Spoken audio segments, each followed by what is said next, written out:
O sol queimava sem piedade sobre a lavoura de café. Entre os pés carregados, um homem orgulhoso jazia no chão, lutando para respirar. Horas antes, ele era o dono de tudo aquilo. Agora, era apenas um corpo esquecido na terra vermelha. Os trabalhadores foram embora. A vila comentou, mas ninguém voltou para ajudar. Ninguém. Até que, ao longe, levantando poeira na estrada estreita entre os cafezais, surgiu uma silhueta a cavalo. Era a viúva mais pobre da região. E naquele instante, sem saber, ela estava prestes a mudar o destino de dois mundos. O sol do cerrado não pede licença. Ele chega antes do galo, espia pelo horizonte como quem testa o terreno, e quando decide aparecer de vez, vem com tudo. Duro, seco, sem negociação. No município de São Domingos do Araguaia, no sul do Pará, onde a terra é vermelha como tijolo queimado e o ar carrega cheiro de capim e poeira, aquele tipo de sol era companheiro antigo. Ninguém reclamava. Reclamar do sol numa região de lavoura era como reclamar do próprio destino, inútil e demorado. Francisco Evaristo Drummond conhecia esse sol desde menino. Tinha 53 anos, mas o corpo carregava a memória de 70. As mãos eram largas, cheias de nós, com veias saltadas que marcavam cada ano de trabalho duro. A pele do rosto era couro curtido, não pelo vanagloriar-se da idade, mas pelo que a vida fez com ela. Sol, vento, poeira, luto. Os olhos eram castanhos escuros, quase pretos, e tinham aquele brilho específico dos homens que já perderam coisas grandes e aprenderam a não demonstrar. Ele acordava às 4:30 da manhã todos os dias. Não por disciplina, por hábito tão antigo que já virou parte do corpo, como respirar.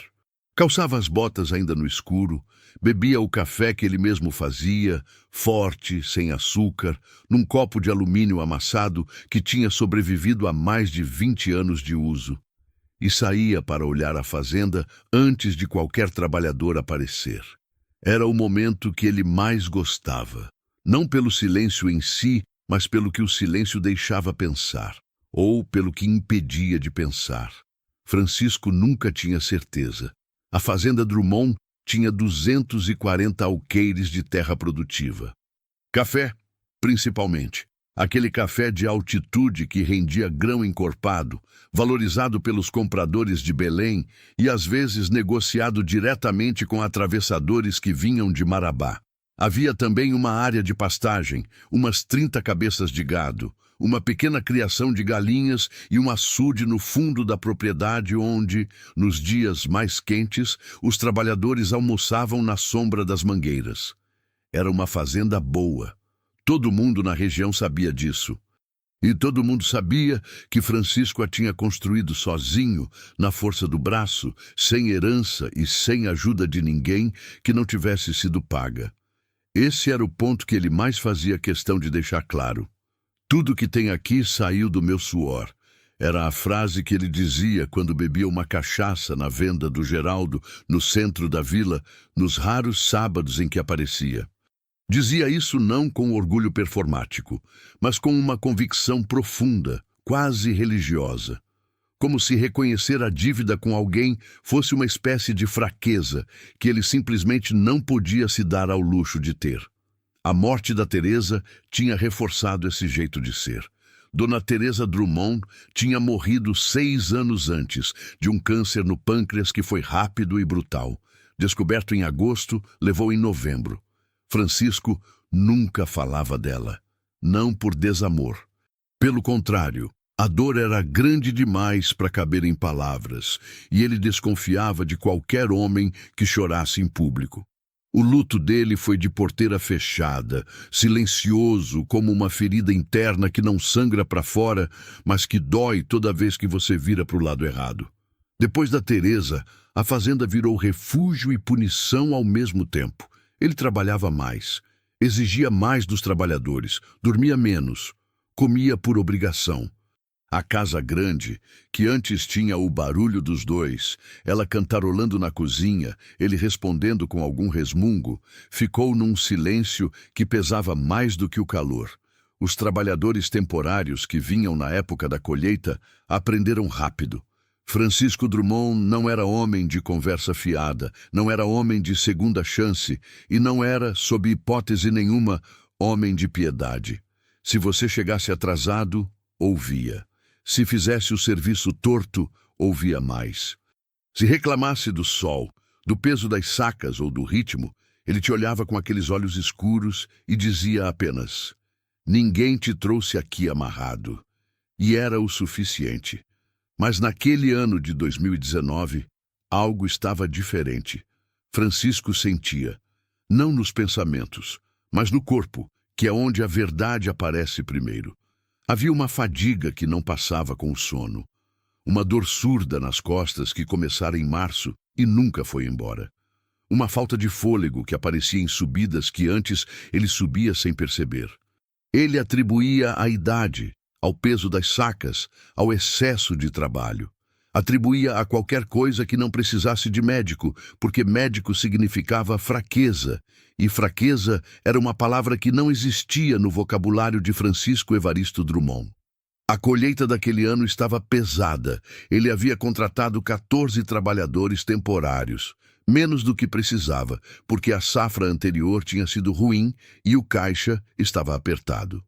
Isso significava que ele próprio trabalhava junto, coisa que diminuía conforme os anos passavam, mas que naquele ano voltou com força. Francisco ia às fileiras, colhia, supervisionava, carregava, orientava. Das 6 da manhã às 5 da tarde, sem parar mais do que 20 minutos para comer alguma coisa. Na manhã daquele dia, uma quarta-feira de setembro, com o sol chegando às 8 já com força de meio-dia, ele tinha discutido com 2 trabalhadores por causa do ritmo. Um deles, chamado Erivaldo, rapaz de uns 20 e poucos anos vindo de Xinguara, tinha reclamado que a saca estava pesada demais para carregar correndo. "Ninguém mandou correr", Francisco respondeu, sem tirar os olhos da planta que estava inspecionando. "Mandei trabalhar no ritmo certo. O ritmo certo está quebrando as costas da gente, seu Francisco." Aí ele virou. Olhou para o rapaz de um jeito que não precisava de palavras. Mas as palavras vieram mesmo assim baixas e firmes. "Você sabe quantas sacas essa lavoura precisa entregar em 30 dias?" Erivaldo ficou quieto. "Não sabe." Francisco virou de costas. "Então trabalha e deixa o cálculo comigo." O rapaz não respondeu. Continuou trabalhando, mas o rosto tinha ficado fechado daquele jeito de quem guarda coisa. Francisco seguiu pela fileira. O sol já batia na nuca como mão aberta. Ele sentiu uma tontura leve. Passou a mão na testa. Encontrou suor em excesso. "Calor", pensou. "Só o calor." Bebeu um gole da garrafinha que carregava no bolso da calça. Água morna. Continuou andando. Às 10h30 da manhã, a vista começou a fechar. Não foi de repente. Foi chegando como cerração que desce devagar no vale. Primeiro as bordas da visão ficaram difusas, depois o centro. Ele parou entre 2 pés de café carregados, tentou se apoiar no tronco mais próximo, mas a mão não encontrou firmeza. As pernas simplesmente decidiram que não iam mais carregar aquele peso. Francisco Drummond caiu. Caiu de lado entre as fileiras, a terra vermelha amortecendo o impacto. Ficou ali, de bruços, por um segundo, depois conseguiu virar de costas. O céu estava branco de tanto sol. O calor subia da terra como vapor. Ele respirava, mas cada respiração custava mais do que a anterior. "Levanta", ele disse para si mesmo. O pensamento era claro. O corpo não obedeceu. A uns 15 metros dali, Erivaldo viu. Parou, olhou. 2 outros trabalhadores também olharam. Houve um silêncio de uns 3 segundos. Aquele silêncio específico de quando as pessoas estão calculando o que fazer. "O patrão caiu", disse um, chamado Wellington, homem baixo de chapéu de palha surrado. "Eu vi", respondeu Erivaldo. Tá mal, parece. Nenhum dos dois se moveu. Havia entre eles e Francisco uma distância de 15 metros de terra vermelha e 6 anos de ordem sem afeto, de cobranças sem reconhecimento, de trabalho tratado como obrigação e nunca como esforço. Não era raiva. Era indiferença. O tipo que nasce quando uma pessoa passa anos sendo tratada como ferramenta. Ele sabe se virar, Erivaldo disse por fim, mais para si mesmo do que para o outro. Sempre soube. E voltou a colher. Wellington ficou olhando por mais uns instantes. Depois, também voltou. Ao longo da manhã, outros passaram perto. Alguns olhavam rapidamente e desviavam o rosto. Um homem mais velho, chamado seu Jacinto, chegou a se agachar ao lado de Francisco por alguns instantes. Colocou a mão na testa. Febre, constatou. Olhou ao redor, esperando que alguém tomasse a iniciativa, e quando percebeu que ninguém ia tomar, levantou e foi embora também. Não por maldade, por medo. Medo de se envolver, de ser responsabilizado, de perder o pagamento se a situação fosse grave. O medo é uma coisa traiçoeira. Ele se disfarça de bom senso com muita competência. Quando o sol chegou no alto e a maioria dos trabalhadores foi almoçar embaixo das mangueiras do açude, Francisco continuava na fileira, só que agora estava inconsciente. O corpo tinha simplesmente desligado. Pressão baixa, exaustão, desidratação, talvez algo mais que nenhum deles ali ia conseguir diagnosticar. A lavoura foi esvaziando.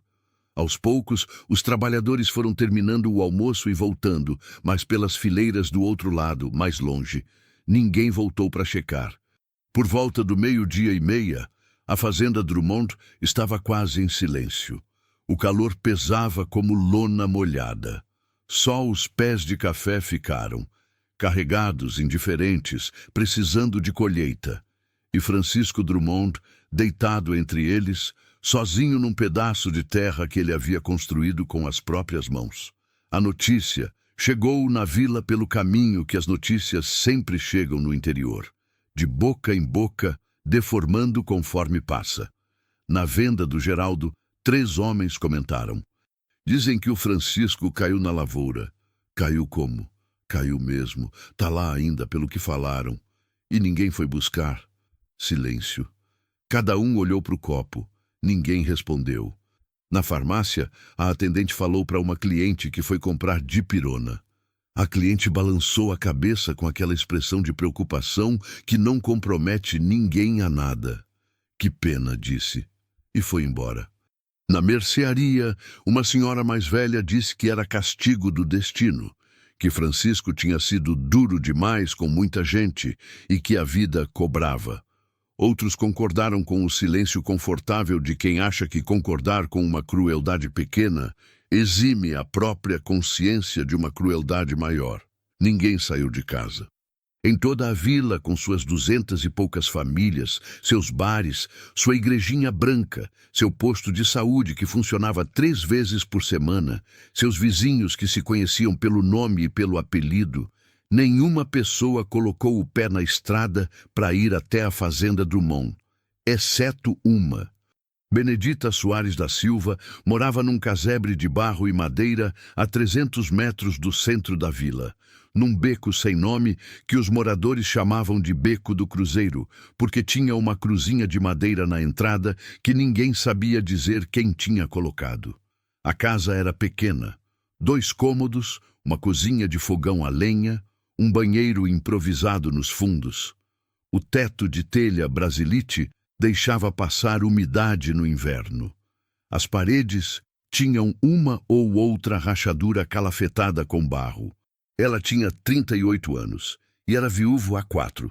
O marido, Romualdo, tinha morrido num acidente de moto na estrada da Transamazônica numa noite de chuva, deixando 2 filhos, Jonas, de 12 anos, e Lúcia, de 8, e deixando dívida com o dono do caminhão que Romualdo trabalhava, dívida que Benedita levou 2 anos para quitar, lavando roupa, fazendo faxina, cozinhando marmita para vender na beira da estrada nos dias de feira.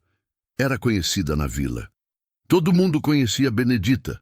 como se conhece a pessoa que aparece quando precisa de alguém, quando falta um prato, quando o vizinho está doente. Era daquelas mulheres que existem em toda comunidade pequena, invisíveis no cotidiano, indispensáveis na crise. Naquela manhã, ela tinha aberto a lata de farinha e encontrado menos do que esperava. Tinha 2 batatas pequenas, um pedaço de carne seca do tamanho da palma da mão e aquela farinha. Era o que tinha para alimentar os filhos naquele dia. Estava no fogão quando a vizinha Dona Nadir bateu na janela.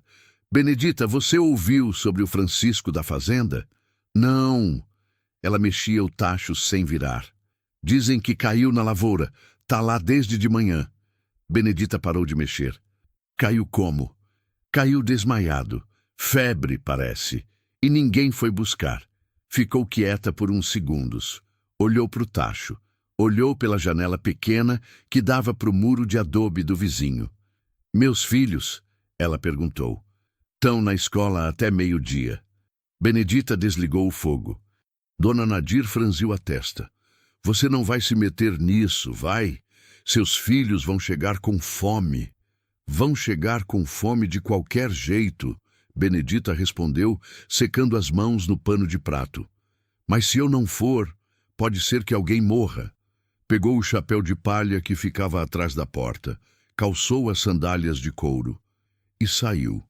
O sol caiu em cima dela como sentença. O caminho até a fazenda Drummond eram 4 quilômetros pela estrada de chão vermelho, sem sombra, com o calor do começo de setembro, que no sul do Pará é o mês mais impiedoso do ano. Ela caminhou. Não correu. Correr naquele calor ia fazer ela chegar sem condição de ajudar ninguém. Caminhou num ritmo firme, sem hesitar, sem olhar para trás. Quando entrou no portão da fazenda e desceu pelas fileiras de café, demorou uns 10 minutos para encontrar Francisco. Estava exatamente como descrito. Deitado de costas entre 2 pés carregados, o rosto vermelho escuro de sol, os lábios secos e partidos, a respiração curta e irregular. Não havia mais ninguém no raio de visão. Benedita ajoelhou ao lado dele. Encostou a mão na testa. A febre estava alta. Aquela febre que queima os dedos de quem toca. Destampou o cantil que ela sempre carregava consigo. Umedeceu a beirada da camisa e passou nos lábios dele com cuidado. Francisco não acordou, mas a respiração ficou um pouco mais funda. Ela ficou ajoelhada ali por um momento, olhando para ele. Um homem que ela conhecia de vista, de fama, de história. O fazendeiro duro, o viúvo fechado, o homem que nunca pedia nada a ninguém, porque achava que pedir era diminuir. Estava ali, indefeso, como qualquer ser humano fica quando o corpo decide falar mais alto do que o orgulho. Benedita se levantou, olhou ao redor, avaliou, calculou com aquela praticidade de quem aprendeu a resolver problemas sem recurso. Não havia como carregar um homem do tamanho de Francisco sozinha. Ele devia ter uns 85 quilos, talvez mais. Ela pesava 55, com a roupa molhada de suor. Mas havia uma porta velha encostada no galpão de ferramentas que ela tinha avistado na entrada. E havia Jonas, seu filho de 12 anos, que saía da escola ao meio-dia. Olhou para o sol, estimou o horário, fez a conta. Aguenta, ela disse baixo para Francisco, sem saber se ele ouvia. Eu volto. E foi. Correu os 4 quilômetros de volta para a vila. Chegou ofegante, suada, com a sandália esquerda arriando do pé. Esperou Jonas na porta da escola. O menino apareceu com a mochila nas costas e o rosto de quem ainda não sabia o que o dia ia pedir dele. Mãe, o que foi? Vem comigo. Vou te explicar no caminho. Voltaram os dois à fazenda. Benedita carregando a porta velha de madeira de eucalipto que ela arrancou do galpão, Jonas ajudando a equilibrar. O sol estava agora no auge, 12h40, sol de rachar pedra. Encontraram Francisco no mesmo lugar. Mãe, ele está vivo? Tá, me ajuda. O que se seguiu foi um esforço que nenhum dos dois jamais esqueceu. Colocaram a porta ao lado de Francisco. Com muito cuidado, Benedita encaixou as mãos sob os ombros dele, Jonas pegou nas pernas e os dois foram passando o corpo pesado para cima da madeira. Francisco gemeu uma vez, sem abrir os olhos. Era sinal de vida. Então puxaram. A porta deslizava mal no chão de terra batida e pedregulho. Cada metro era uma negociação entre a força de dois corpos exaustos e o peso morto de um adulto inconsciente. A terra vermelha marcava os joelhos de Benedita. As mãos de Jonas ficaram vermelhas de esforço. "Mãe", ele disse depois de uns 100 metros, a voz sufocada. "Não consigo mais." "Você consegue", ela respondeu sem parar. "Mais um pouco." "Quanto tempo falta?" "Falta o que falta." Continua. O menino não reclamou mais. Levaram quase 2 horas. 2 horas sob aquele sol, pela estrada de chão, empurrando e puxando aquela porta improvisada com um homem em cima, parando só o tempo de Benedita molhar os lábios de Francisco com o que restava no cantil. Quando chegaram ao casebre, Lúcia, a filha de 8 anos, estava na porta esperando. Viu a cena e ficou parada, com os olhos arregalados, sem entender direito o que via. "Abre a porta do quarto", Benedita mandou. A menina obedeceu sem perguntar. Colocaram Francisco na cama que era de Benedita, o único colchão da casa. Ela puxou o lençol mais limpo que tinha, cobriu até a cintura. Foi até a cozinha, ferveu água, preparou um chá de erva cidreira com gengibre que ela guardava seco numa lata.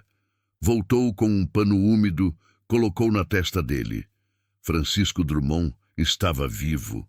Por pouco, mas estava. Benedita ficou sentada na cadeira de palha ao lado da cama, olhando para ele, enquanto a tarde ia fechando lá fora e o sol finalmente abria a mão daquele dia. Jonas dormiu no chão da sala, sem reclamar. Lúcia dormiu junto com a mãe naquela cadeira, a cabeça no colo. Naquela noite os 3 jantaram com o que tinha sobrado da manhã. Um pouco de farinha, as 2 batatas cozidas, partidas em 3. Ninguém reclamou, e Francisco, ainda inconsciente, respirou. Firme, vivo, guardado pela família mais pobre da vila, a única que foi. A noite, no beco do cruzeiro, tinha um silêncio diferente do silêncio da fazenda. Francisco não saberia explicar isso de imediato. Ainda estava inconsciente quando a escuridão chegou. Ainda estava do outro lado de alguma fronteira que o corpo escolhe quando decide se proteger de vez. Mas havia algo no ar daquele casebre que era diferente do ar da casa grande da fazenda Drummond. Um cheiro de lenha apagada, de terra úmida, de sabão de coco. Um cheiro de gente vivida, de casa que não tem espaço sobrando, porque todo espaço está ocupado por alguma necessidade real. A casa grande da fazenda cheirava a vazio. Ele não tinha percebido isso enquanto morava nela. Só perceberia depois, muito depois, quando a comparação fosse inevitável. Benedita não dormiu naquela primeira noite. Ficou na cadeira de palha ao lado da cama, alternando entre checar a respiração de Francisco, trocar o pano úmido na testa e olhar pela janela sem vidro o céu que ia enchendo de estrelas sobre o telhado de Brasilite. Era um céu limpo, daqueles que o interior do Pará oferece nos meses secos, largo, fundo, com a Via Láctea aparecendo toda como um rio de luz derramado de um lado ao outro do mundo. Ela não pensava em nada grandioso enquanto olhava. Pensava no dia seguinte. No que ia dar para Jonas e Lúcia no café da manhã. Se havia farinha suficiente. Se o homem deitado na cama dela ia acordar bem ou mal. E se mal, o que ela faria sozinha, sem dinheiro, sem carro, com o posto de saúde fechado até quinta-feira. Benedita era uma mulher de problema concreto. Não por falta de imaginação, mas por excesso de prática. Quando você vive com pouco, aprende que o luxo da angústia abstrata é para quem tem o presente resolvido. Ela nunca teve. Por volta da meia-noite, Francisco entrou em delírio. Começou baixo, um murmúrio, palavras soltas que ela não conseguia entender. Depois foi aumentando, a cabeça se movendo de um lado para o outro no travesseiro, as mãos apertando o lençol como se estivessem segurando alguma coisa que escorregava. Teresa, ele disse, claro, de repente. Teresa, espera. Benedita ficou quieta. Não vai, ele disse mais alto agora, com uma urgência que pertencia a outro lugar, a outro tempo. Não vai ainda, Teresa. Eu preciso te falar uma coisa. A voz era rouca, rachada pela febre e pela desidratação. Mas havia nela uma emoção que Benedita não esperava encontrar num homem como Francisco Drummond. Uma emoção que ela reconhecia porque tinha sentido igual quando Romualdo morreu. Aquele desespero de quem percebe que não vai conseguir dizer o que precisava dizer antes de a pessoa ir embora. Me ouve, ele insistia, para os lábios secos, para os olhos fechados. Me ouve, Teresa. Lúcia acordou no canto da sala onde tinha deitado, veio até a porta do quarto, ficou olhando com os olhos sonolentos. Mãe! Ele tá gritando. Não tá gritando. Tá sonhando. Dorme, filha. Quem é Teresa? Dorme, Lúcia. A menina foi. Benedita voltou para a cadeira. Francisco continuou no delírio por mais 1 hora, chamando por Teresa, às vezes dizendo frases que ela não entendia, às vezes caindo num murmúrio que virava nada. Ela ficou do lado, trocando o pano, dando pequenos goles d'água quando ele abria a boca, falando baixo para ele como se fala para criança com febre. Pode ficar. Tá aqui. Tá seguro.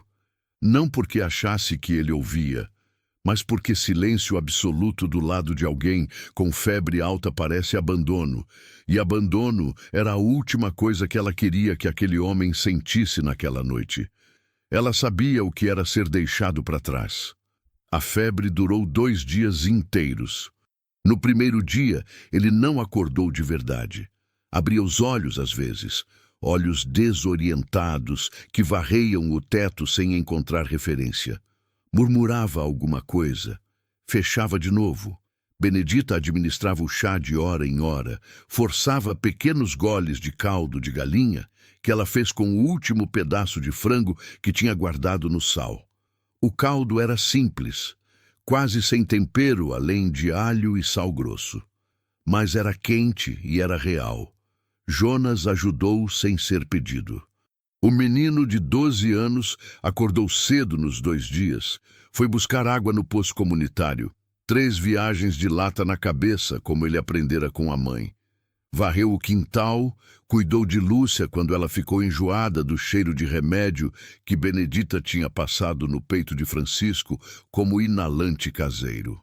Certa vez, Francisco abriu os olhos enquanto Jonas estava no quarto trocando o pano da testa. O menino parou.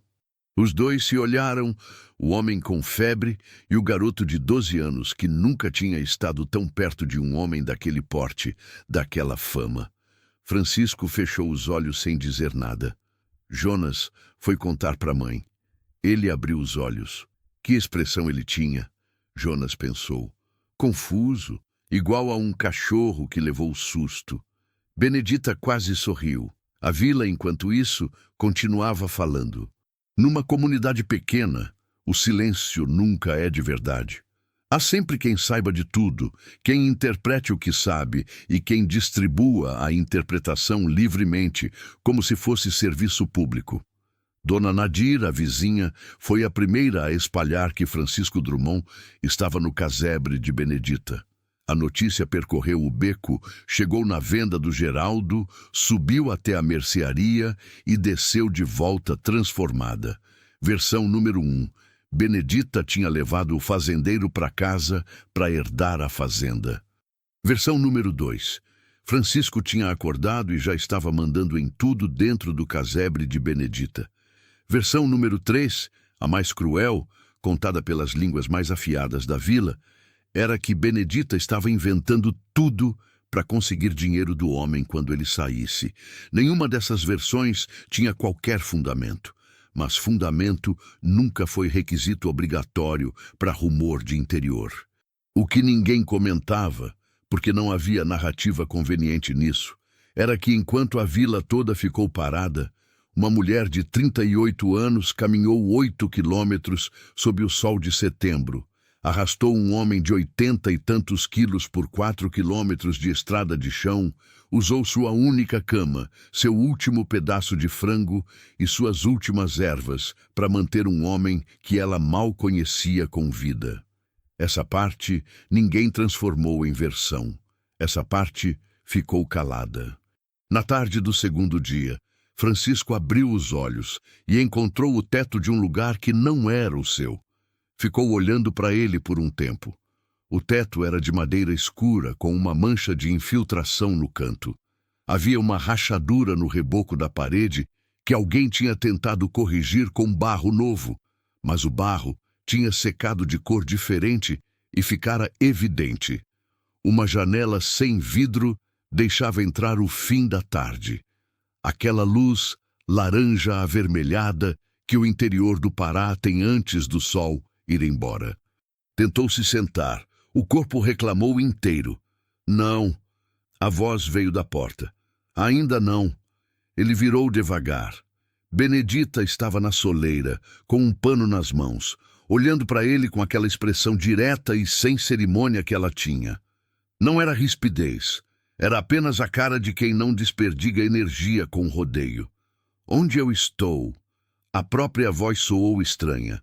Rouca, fina, sem a autoridade que ele estava acostumado a ouvir saindo de si mesmo. Na minha casa. Como eu vim parar aqui?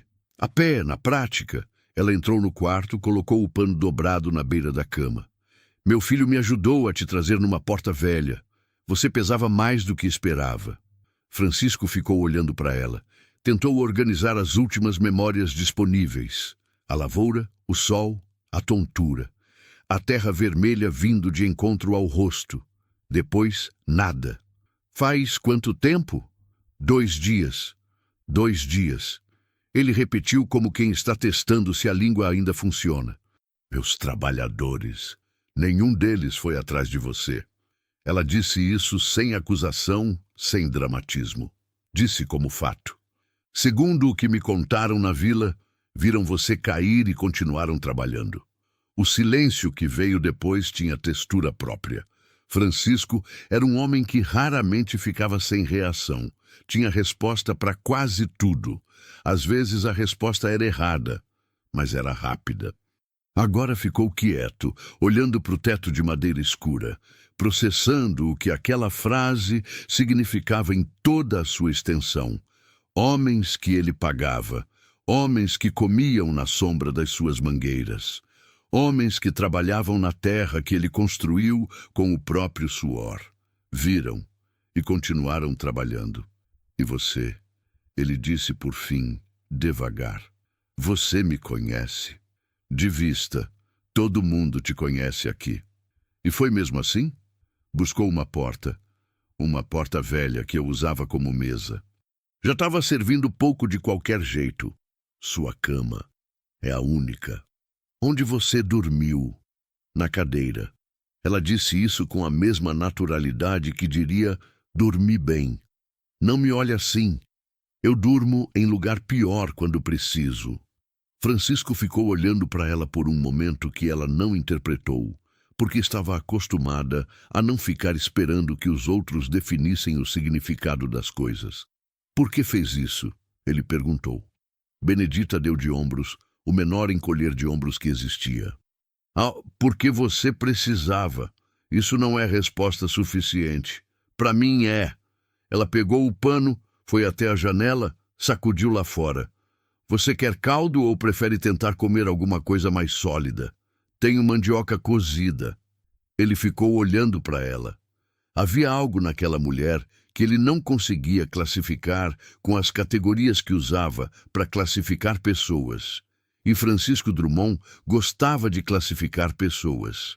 Simplificava, tornava o mundo gerenciável. Mas Benedita Soares da Silva não cabia em nenhuma caixa que ele tinha disponível. Mandioca, ele disse por fim. Ela foi. Ele ficou olhando para o teto de madeira escura de uma casa que não era sua, numa cama que não era sua, vivo por causa de uma mulher que ele nunca tinha se dado ao trabalho de realmente enxergar.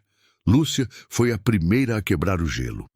A menina de 8 anos tinha a curiosidade específica dessa idade. Aquela que não calcula a consequência, que pergunta o que quer saber porque ainda não aprendeu que algumas perguntas são inconvenientes. Na tarde do segundo dia, enquanto Benedita estava no quintal lavando roupa, Lúcia entrou no quarto com um copo de água e ficou parada na porta, olhando para o homem grande deitado na cama da mãe. Francisco a olhou de volta. "Você é o fazendeiro", ela disse. "Sou. Minha mãe te salvou." "Eu sei." "Você vai dar alguma coisa para ela?"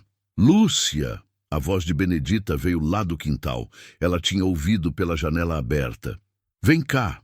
A menina saiu sem pressa, sem expressão de culpa, como quem fez uma pergunta absolutamente razoável e não entende o problema. Francisco ficou olhando para o vão da porta por onde ela tinha desaparecido. E pela primeira vez em 2 dias, um canto da boca subiu. Não era bem um sorriso. Era o prenúncio de um. Na noite do segundo dia, sentado na beira da cama com um prato de mandioca com sal no colo, Francisco comeu devagar, enquanto Benedita sentava na cadeira de palha com uma cuia de mingau, e os dois ficaram em silêncio por um tempo, que não era desconfortável. Era o silêncio de 2 adultos que não precisam preencher o ar com palavras. "Você tem trabalhadores na fazenda?" ela perguntou eventualmente. "Tinha. Provavelmente foram embora." "A colheita?" "Incompleta." Quando você puder andar?" "Amanhã?" Ela olhou para ele com aquele olhar direto. "Não amanhã. Depois de amanhã, então. Talvez." Ela comeu uma colherada de mingau. "Você perdeu muita água. O corpo demora mais do que o orgulho acha." Francisco quase disse alguma coisa afiada. Engoliu. "Você trabalha com o quê?" ele perguntou em vez disso. "Com o que aparecer. Lavo roupa. Faço faxina. Vendo marmita na feira às sextas." "Seu marido?" "Morreu há 4 anos." "Como?" "Acidente de moto." Sinto." Ela olhou para ele. "Você perdeu alguém também," ela disse. Não era pergunta. Ele não respondeu de imediato. Ficou olhando para o prato. 6 anos atrás. "Teresa," ela disse. Ele ergueu os olhos. Havia uma pergunta neles. "Você chamou por ela," Benedita explicou sem drama. "Durante a febre, várias vezes." Francisco olhou para o prato de novo. A mandioca estava boa, simples, sem tempero além do sal, mas tinha aquele gosto de comida feita com cuidado, que é diferente de comida feita por obrigação. "Era uma mulher boa," ele disse por fim. A voz saiu diferente do habitual, mais baixa, com menos casca. "A gente sempre descobre o tamanho da falta depois." Benedita respondeu, quieto. E os dois ficaram em silêncio de novo. Mas era um silêncio que havia mudado de natureza. Não era mais o silêncio de 2 estranhos. Era o silêncio de 2 pessoas que reconheceram uma dor comum sem precisar descrevê-la. Lá fora, os grilos enchiam a noite do beco do cruzeiro. Lúcia dormia encolhida na sala. Jonas tinha apagado fazia tempo. Benedita juntou as vasilhas, levantou. "Dorme," ela disse. "Amanhã você vai querer ficar de pé e eu vou ter que brigar com você para ficar deitado mais um pouco." "Você não parece do tipo que briga." "Não pareço." Ela apagou a lamparina pequena da prateleira, deixando só a da janela. "Mas apareço." Saiu sem esperar resposta. Francisco ficou deitado no escuro, ouvindo os grilos, sentindo o colchão que não era seu, mas que era o lugar mais descansado que ele tinha estado em muito tempo. Pensou nos trabalhadores que continuaram colhendo. Pensou na porta velha arrastada pela estrada de chão. Pensou em Teresa. E porque o delírio tinha ido direto para ela. E o que é que ele queria dizer naquele sonho que não tinha conseguido terminar? Dormiu antes de encontrar a resposta. Mas pela primeira vez em 6 anos, dormiu sem o peso que normalmente assentava no peito quando a noite fechava. Algo havia quebrado dentro dele naqueles 2 dias. não com estrondo, com aquele som suave de coisa que estava pronta para ceder, e finalmente encontrou o momento certo. No terceiro dia, Francisco ficou de pé. Não foi uma vitória fácil. O corpo ainda cobrava. As pernas tinham aquela fraqueza traiçoeira que a febre deixa, aquela que some quando você está deitado e aparece de volta assim que você tenta provar que ela não existe.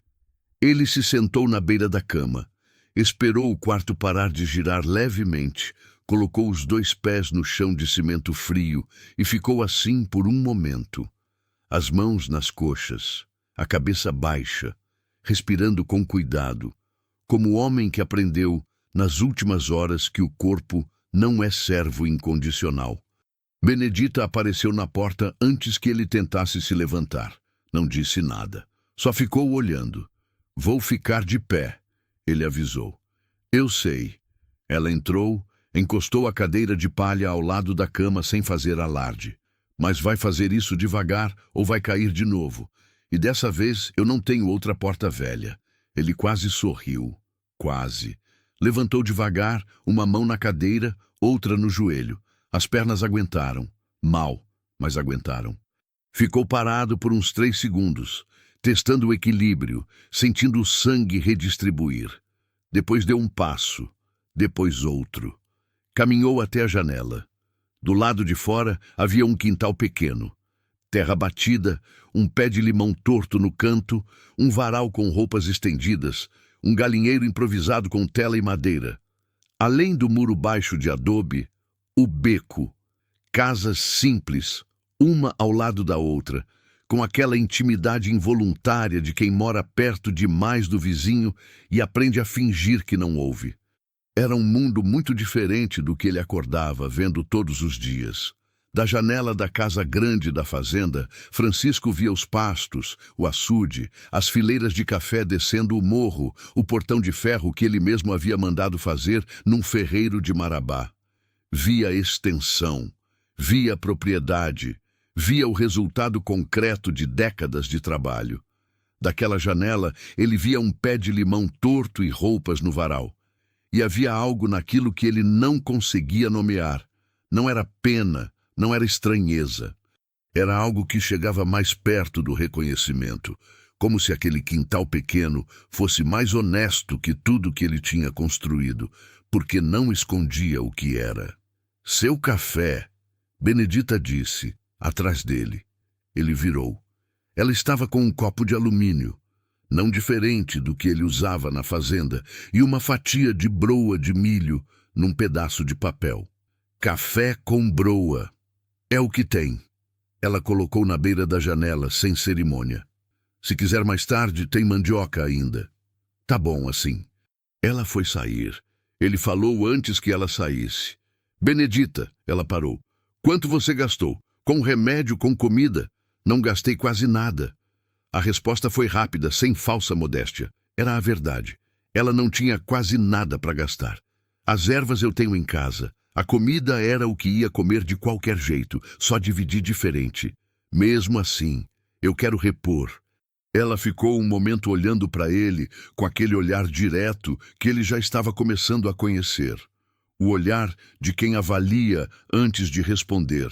Não por cálculo, mas por hábito de precisar entender bem a situação antes de se comprometer com qualquer coisa. "Quando você tiver recuperado", ela disse. "Por enquanto só bebo café." E foi. Francisco ficou com o copo de alumínio na mão, olhando para o pé de limão torto no quintal. Bebeu o café. Era forte, sem açúcar, e tinha um gosto que ele não sabia explicar. Talvez fosse só o café, talvez fosse o que estava ao redor do café. Às vezes, o recipiente muda o sabor de tudo. Jonas passou a manhã do lado de fora, no quintal, consertando uma cerca do galinheiro que tinha cedido. Trabalhava com uma seriedade que parecia maior que a idade. 12 anos com jeito de 15, não porque fosse forçado, mas porque a vida tinha empurrado nessa direção e ele tinha aceitado sem drama. Francisco observou pela janela por um tempo. O menino media os pregos antes de bater, verificava se a tela estava esticada do jeito certo Ajeitava o ângulo da madeira com paciência. Errou uma vez, desfez, refez. Não xingou, não jogou a ferramenta. Você aprendeu sozinho?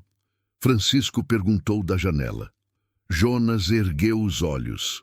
Avaliou o homem na janela com aquela cautela discreta de criança que aprendeu a não confiar rápido demais. Mais ou menos. Ele respondeu.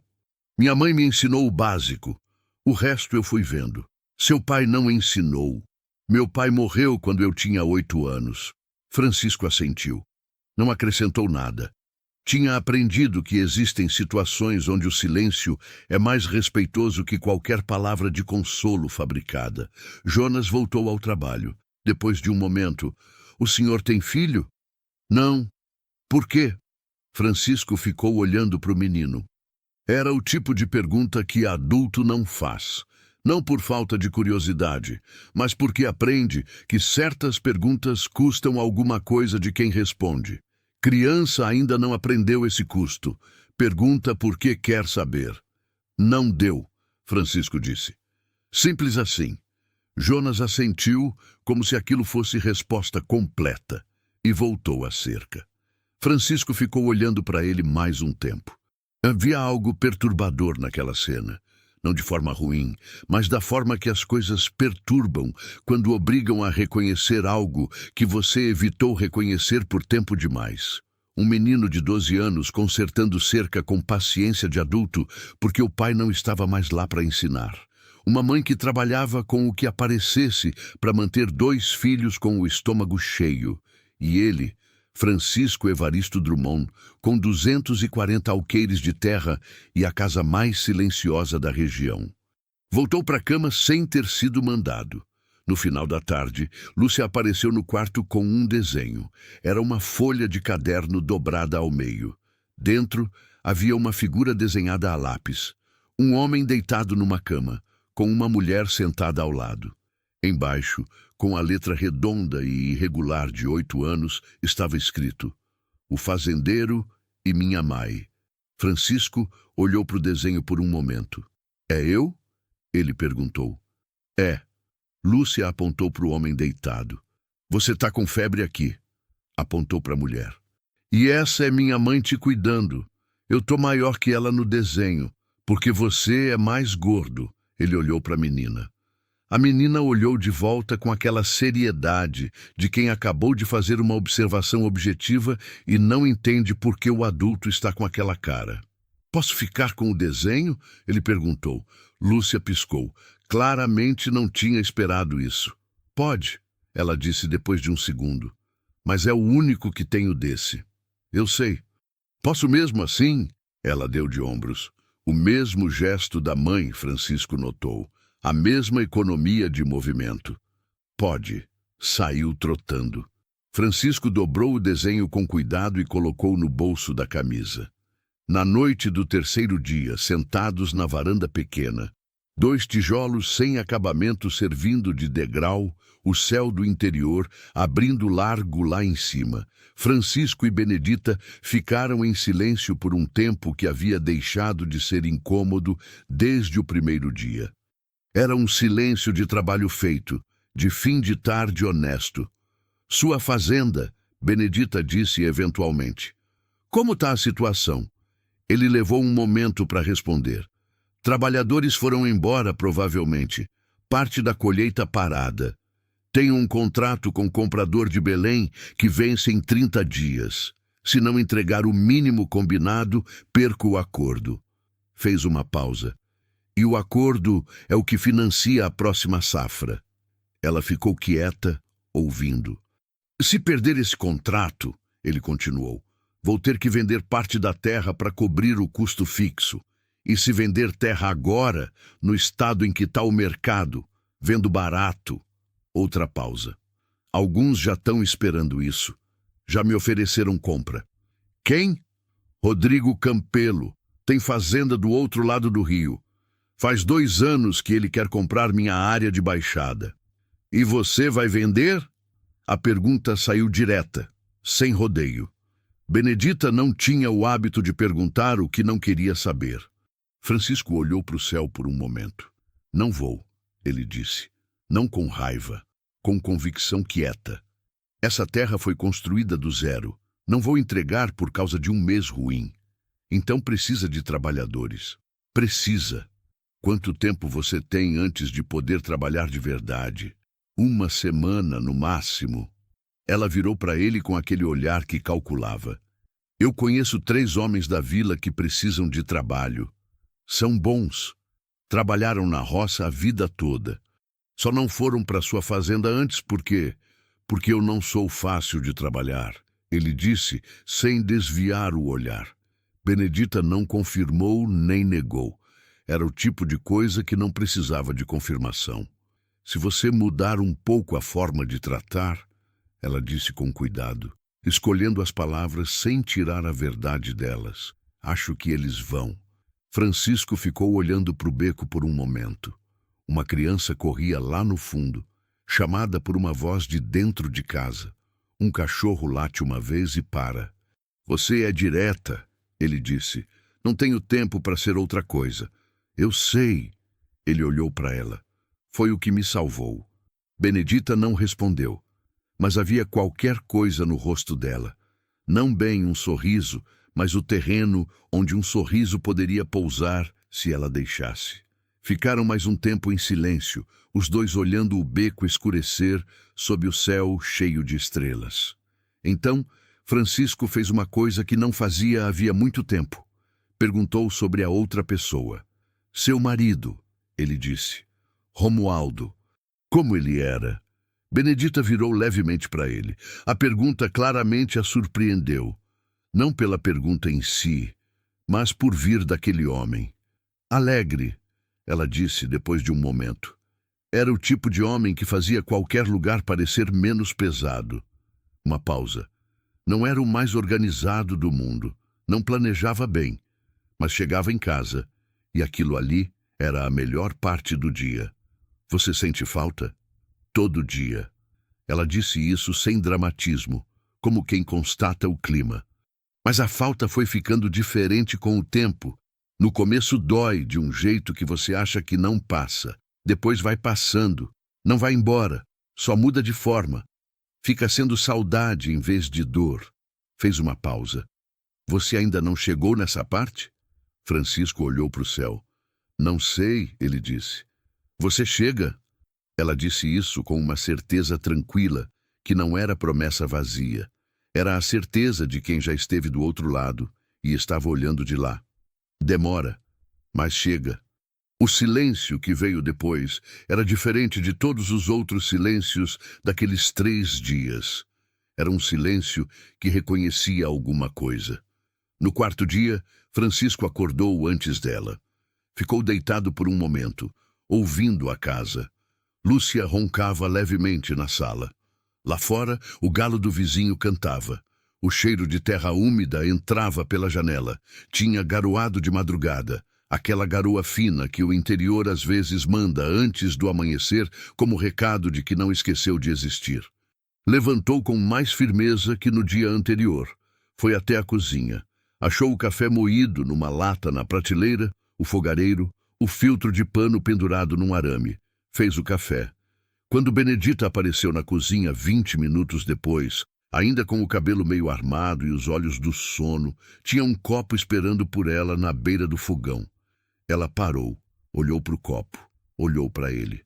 Você foi mexer na minha cozinha. Fiz café. Eu vejo. Ela pegou o copo, bebeu um gole. Ficou um segundo em silêncio. Tá forte demais. É como eu faço. Aqui na minha casa é como eu faço. Amanhã eu faço mais fraco. Ela olhou para ele por cima do copo. Havia algo nessa troca, nessa bobagem de café forte demais numa cozinha pequeníssima de casebre de barro, que era mais revelador do que qualquer conversa séria dos dias anteriores. Era o tipo de coisa que acontece quando 2 pessoas começam a ocupar o mesmo espaço de verdade. A negociação miúda do cotidiano, que parece pequena, e não é. Você tá melhor, ela disse. Tô. Como tá a cabeça? Pensando na fazenda. Claro. Ela sentou na cadeira, abraçou o copo com as duas mãos. Quando você quer ir? Você falou de 3 homens da vila. Falei. Você pode me apresentar hoje? Ela o estudou por um momento. Hoje você ainda não devia estar andando muito. Benedita, Francisco. Ficaram os dois se olhando. Era quase cômico. 2 adultos teimosos medindo território sobre quando estava na hora de voltar a trabalhar. Amanhã, ela disse. Hoje você anda pelo quintal, vê se as pernas seguram direito. Amanhã eu te apresento os homens. Ele abriu a boca. Amanhã, ela repetiu, com uma firmeza que não subia o tom, mas que também não deixava brecha. Francisco fechou a boca. Bebeu o café, que era forte demais, na opinião dela, e pela primeira vez em muito tempo, obedeceu alguém sem sentir que estava perdendo alguma coisa. Naquela tarde, andou pelo quintal como ela tinha pedido. Devagar, testando os limites do que o corpo ainda oferecia. O pé de limão torto estava carregado. Ele contou os limões sem querer, hábito de fazendeiro que avalia fruto automaticamente. Havia uns 40. Pequenos, mas firmes. Jonas apareceu do lado sem fazer barulho. Tá melhor, seu Francisco? Tô. Minha mãe falou que amanhã o senhor vai embora. Vou. Preciso voltar para a fazenda. O menino ficou quieto por um momento, olhando para o pé de limão. O senhor vai voltar aqui algum dia? Francisco olhou para o menino. Havia na pergunta uma sobriedade que não pertencia aos 12 anos. Era a pergunta de alguém que tinha aprendido a não contar com presença, porque presença era algo que ia embora e não voltava. Era a pergunta de um filho de Romualdo, de um menino que acordou um dia sem pai e aprendeu a não esperar que as coisas ficassem. Vou, Francisco disse. Jonas assentiu. Não sorriu, não demonstrou alívio. Só assentiu, como quem registra uma informação e decide, por hora, acreditar nela. Voltou para dentro sem mais nada. Francisco ficou olhando para o pé de limão torto. Pensou em tudo que havia naquele quintal pequeno que não havia na fazenda grande. Não era tamanho, não era dinheiro. Era uma coisa que ele não saberia nomear naquele momento, mas que sentiria a falta se fosse embora e não voltasse. Uma falta diferente da falta de Teresa, diferente de qualquer falta que ele conhecia. Era a falta de algo que ainda não tinha tido, mas que havia tocado de passagem nesses 4 dias. Calor humano sem cobrança. Presença sem contrapartida. O tipo de coisa que a fazenda toda, com seus 240 alqueires, não havia conseguido produzir em 6 anos de solidão. Na última noite, depois que as crianças dormiram, Francisco e Benedita ficaram mais uma vez na varanda de 2 tijolos. Ele estava com o chapéu no colo. Tinha encontrado a aba amassada num canto do quarto, onde alguém havia guardado junto com as botas. Girava o chapéu nas mãos enquanto falava. Quero te pagar pelo que você fez, ele disse. Já falamos disso. Falamos, mas não resolvemos. Não tem valor definido para esse tipo de coisa. Tem sim. Ele parou de girar o chapéu. Mas eu não estou falando de dinheiro. Benedita virou levemente. O que você está falando então? Ele levou um momento. Não porque estava escolhendo as palavras para impressionar. Francisco Drummond não era homem de palavras elaboradas. Estava levando o momento porque era um homem que demorava para falar o que era verdadeiro. Porque havia aprendido que o que é verdadeiro pesa mais do que parece. Estou falando de oferecer trabalho, ele disse. Trabalho real, com salário justo e casa decente. Para você e para o Jonas, se ele quiser aprender sobre a terra. Uma pausa. A Lúcia pode estudar na escola de Marabá, que é melhor do que a daqui. Eu me responsabilizo pelo transporte. Benedita ficou quieta. Não é caridade. Ele continuou, antecipando a objeção que ele já conhecia. Minha casa está uma bagunça desde que a Teresa foi. Preciso de alguém que entenda de organização. Preciso de mão de obra que seja séria. Parou. E preciso de companhia, que é a parte mais difícil de admitir, mas que eu estou admitindo. O silêncio que veio depois durou um tempo considerável. Lá no beco, um vizinho apagou a luz. A noite ficou mais escura, mais cheia de estrelas. A vila vai falar, ela disse por fim. A vila fala de qualquer jeito. Vão dizer que eu fui atrás de vantagem. Vão dizer isso independente do que você fizer. Ele olhou para ela. Você sabe que não é verdade. Eu sei que não é verdade. O resto é barulho. Benedita ficou olhando para o beco por um longo momento. Francisco esperou. Havia aprendido nesses 4 dias que ela precisava do próprio tempo para processar as coisas, e que apressar esse tempo era a forma mais eficiente de não conseguir o que você queria. Tem uma condição, ela disse por fim. Qual? Eu trabalho. Não sou visita, não sou favor, não sou encosto. Se eu for, é com as minhas responsabilidades claras e com o meu salário no final do mês como qualquer trabalhador. Tá combinado. E se algum dia não funcionar, ela virou para ele com aquele olhar direto. Eu vou embora sem briga e sem dívida. Dos 2 lados. Tá combinado também. Ela ficou olhando para ele mais um momento. Você mudou, ela disse. Não era acusação nem elogio. Era observação. 4 dias desse tamanho mudam qualquer um. Não mudam.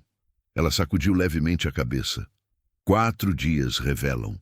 A mudança já estava acontecendo antes. Senão, 4 dias não bastavam. Francisco ficou olhando para ela. Havia algo naquela frase que era mais certeira do que qualquer coisa que ele tinha ouvido em muito tempo. A ideia de que a transformação não vem do evento. O evento só revela o que já estava se preparando embaixo, nas camadas que a rotina esconde. A febre, a queda, a porta velha arrastada na terra vermelha. Nada disso tinha criado algo novo dentro dele. Tinha raspado a crosta do que estava lá embaixo, esperando. Talvez, ele disse. Ela levantou, sacudiu a saia levemente. Amanhã cedo você vai embora. Eu começo a organizar as coisas aqui essa semana. Parou na soleira. Dorme bem, Francisco. Benedita. Ela olhou. Obrigado. Ele disse isso olhando para ela, sem desviar. De verdade. Ela ficou 1 segundo. O terreno onde o sorriso poderia pousar se ela deixasse, estava lá de novo. Dessa vez ela deixou. Pequeno, breve, mas era um sorriso de verdade. De nada. E foi. Francisco ficou sozinho na varanda de 2 tijolos, o chapéu no colo, o céu do Pará aberto em cima dele. E pela primeira vez em 6 anos, o silêncio não pesou. A fazenda Drummond parecia menor. Francisco não esperava isso. Havia passado 4 dias longe. 4 dias que tinham o peso de 1 mês. E quando o portão de ferro apareceu na curva da estrada de chão vermelho, com aquela moldura de eucaliptos que ele mesmo havia plantado 20 anos antes, esperava sentir o que sempre sentia ao voltar. Aquela afirmação silenciosa de posse, de pertencimento, de isso aqui é meu e eu construí. Sentiu outra coisa. Viu a fazenda como alguém que está olhando de fora pela primeira vez. Não com os olhos do dono, mas com os olhos de quem acabou de passar 4 dias num casebre de 2 cômodos e descobriu que tamanho e significado são coisas completamente distintas. A casa grande estava fechada, as janelas de madeira batendo levemente com o vento que subia do vale. O terreiro na frente, com capim crescendo nas bordas das pedras que a Teresa havia mandado colocar anos atrás para fazer um canteiro. O canteiro estava sem planta. Ele havia deixado morrer no primeiro ano de viuvez e nunca replantou. Empurrou o portão. A dobradiça reclamou. Precisava de óleo, coisa que ele havia anotado mentalmente 3 vezes nos últimos meses e esquecido 3 vezes na correria da lida. Entrou. O silêncio da casa grande era diferente do silêncio do casebre de Benedita. Não era silêncio de casa pequena onde tudo é perto. Era silêncio de espaço que sobrou depois que a vida foi embora de dentro. Havia cômodos que Francisco não entrava fazia meses. A sala de jantar, que a Teresa usava para receber os poucos amigos que tinham, estava com os móveis cobertos por um pano velho para proteger do pó. A máquina de costura dela ainda estava no canto do quarto. exatamente onde ela havia deixado pela última vez. Ele passou por tudo isso sem parar. Jogou o chapéu na cadeira da cozinha, abriu a geladeira, vazia, exceto por uma garrafa de água e um pedaço de queijo endurecido que devia ter uns 5 dias. Fechou. Foi até a janela que dava para o pátio dos fundos. O curral estava quieto demais. Saiu pela porta dos fundos e foi até o curral. O que encontrou confirmou o que havia suspeitado. A maioria dos trabalhadores temporários havia ido embora. Das 14 pessoas que havia contratado, restavam 3. Seu Jacinto, o mais velho, que nunca ia embora porque não tinha para onde ir e a fazenda era o lugar mais estável que ele conhecia. Um rapaz chamado Gilberto, que era sobrinho de seu Jacinto e ia onde o tio fosse, e uma mulher chamada Maura, que cozinhava para o pessoal e que havia ficado porque ninguém havia dito para ela ir embora, e ela não era do tipo de ir embora por conta própria. Erivaldo havia ido. Wellington havia ido. Os outros também. Seu Jacinto apareceu do galpão quando ouviu os passos. Viu Francisco. Parou. Havia no rosto do homem velho uma mistura de alívio e constrangimento. O constrangimento de quem sabe que ficou enquanto outros foram, mas também sabe que não fez o suficiente quando o patrão estava caído. Seu Francisco. A voz saiu baixa. Jacinto. Francisco parou na frente dele. Olhou para o homem por um momento. 60 e poucos anos, a pele escura de sol, o chapéu de palha tão surrado que a aba da frente estava presa por um arame. Quantos foram? 11. Foram no dia seguinte. Disseram que sem o senhor para pagar não tinham garantia. E a colheita? Parada. O velho baixou os olhos. Eu e o Gilberto fizemos o que pudemos, mas 2 homens não. Eu sei. Francisco não disse isso com raiva. Disse com cansaço. Não é culpa sua. Seu Jacinto ergueu os olhos levemente surpreso com o tom. Tem uma área lá do lado norte que está passando do ponto. Ele disse, voltando ao concreto, porque era onde os 2 se sentiam mais seguros. Se não colher essa semana, perde. Quanto? Umas 3 fileiras longas, talvez 12, 15 sacas. Francisco fez o cálculo rapidamente. 15 sacas era um dinheiro que ele não podia desperdiçar com o contrato de Belém na cabeça. Amanhã a gente começa. Ele olhou para o velho. Vou trazer mais gente da vila. Seu Jacinto assentiu. Seu Francisco, ele disse, quando Francisco já ia se virar. Francisco parou. Naquele dia, o velho começou. E parou. Estava escolhendo as palavras com o cuidado de quem não tem costume de pedir desculpa, mas que sabe que precisa. Eu cheguei perto, botei a mão na sua testa. Uma pausa, mas não fiz mais, e devia ter feito. Francisco ficou olhando para o homem por um momento. Havia uma parte dele, a parte antiga, a que havia construído a fazenda na base da dureza, que queria dizer que estava certo, que aquilo era fraqueza, que homem que deixa patrão caído na lavoura merece ser mandado embora sem direito à resposta. Mas havia outra parte, a que havia dormido 4 noites no colchão de Benedita, que havia tomado café forte numa cozinha pequena, que havia guardado no bolso da camisa o desenho de uma menina de 8 anos, que entendeu que aquele homem velho estava oferecendo algo que custava, e que rejeitar sem reconhecer era desperdiçar. Tá no passado, Francisco disse. O que está na frente é o que importa agora. Seu Jacinto assentiu de novo, desta vez com algo no rosto que era mais leve. Francisco foi até a casa. Naquela noite, sentado na varanda da casa grande com um copo de cachaça que ele não terminou, Francisco olhou para o escuro da fazenda e fez a conta. Eram 22 dias até o prazo do contrato. Precisava de, no mínimo, 8 trabalhadores para dar conta do volume restante. Tinha 3, contando Maura, que cozinhava, mas ajudava quando precisava. Precisava de 5. Benedita havia falado em 3 homens da vila. Mais 2 ele conseguiria se fosse pessoalmente conversar. Havia aprendido nesses 4 dias que havia uma diferença entre mandar buscar trabalhador e ir buscar. Uma diferença pequena em esforço, enorme em resultado. Havia ainda o problema da praga. Seu Jacinto havia mencionado de passagem, no final da tarde, que alguns pés da área leste estavam com as folhas murchando de um jeito que não era seca. Havia visto aquilo antes.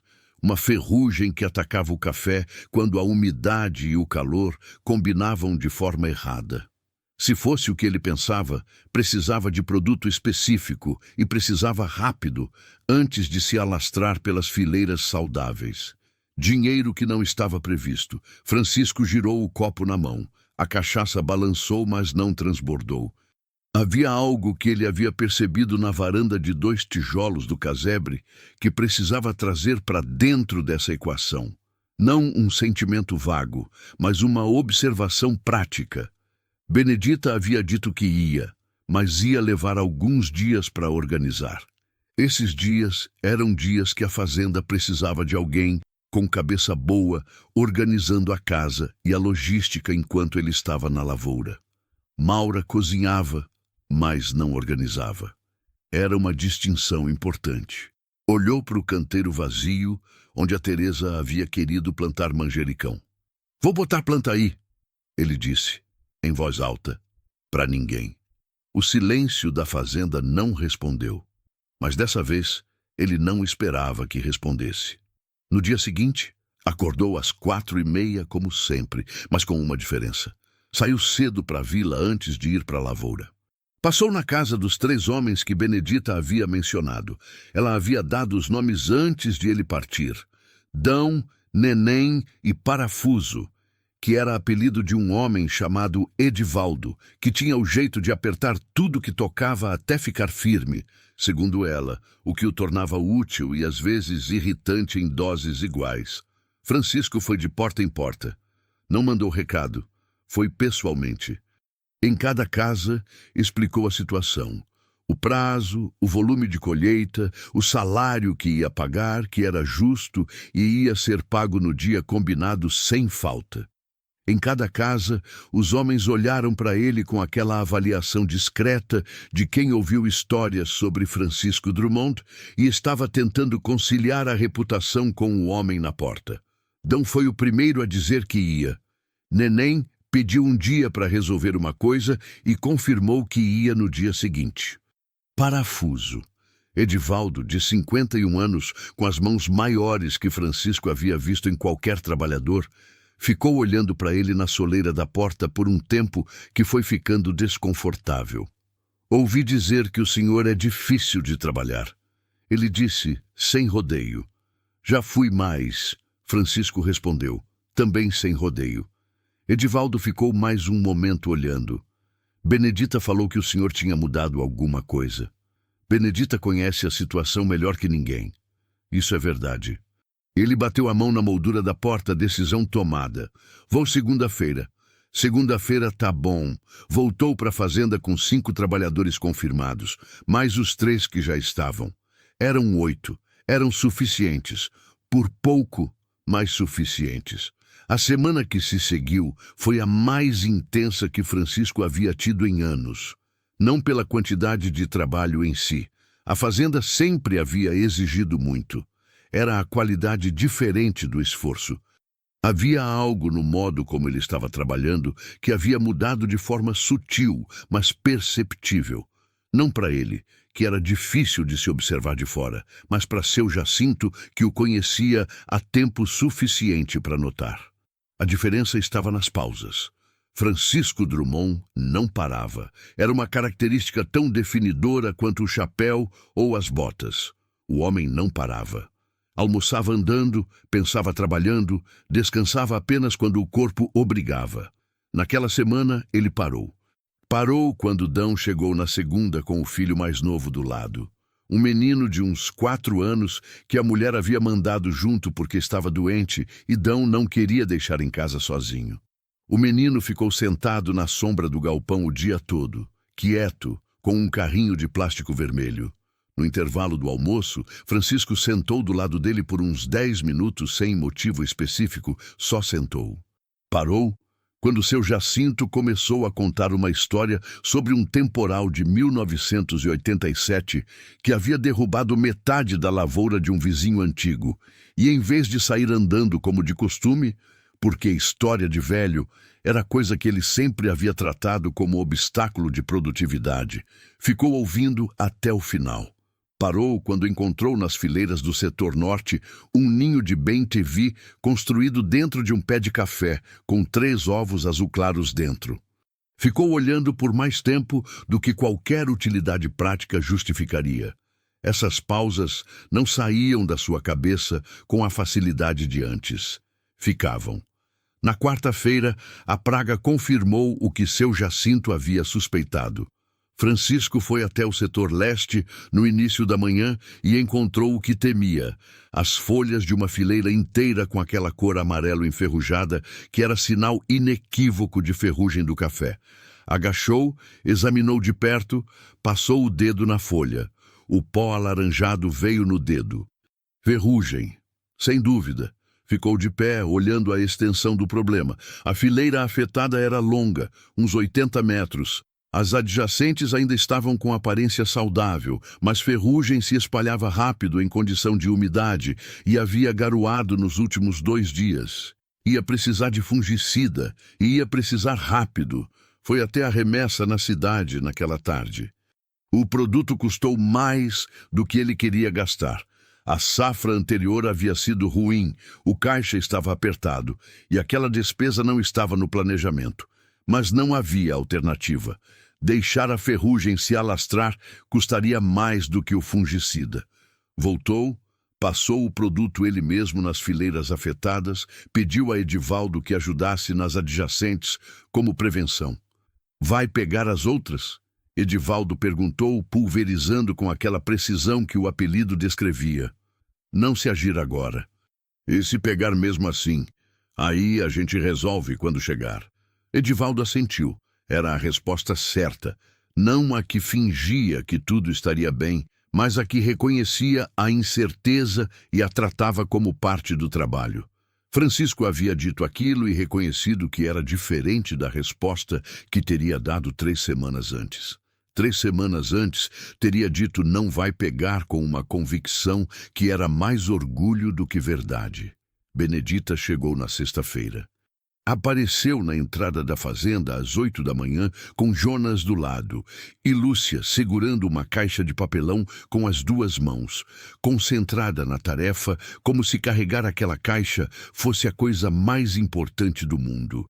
Benedita tinha uma trouxa de roupas numa sacola de lona e aquele jeito de chegar em lugar novo, avaliando tudo com discrição, sem comentar, guardando as impressões para depois. Francisco estava no terreiro quando eles chegaram. Chegaram, ele disse. Era o tipo de coisa óbvia que a gente diz quando não sabe bem o que dizer, mas precisa começar de algum jeito. Chegamos, Benedita confirmou, com a mesma sobriedade.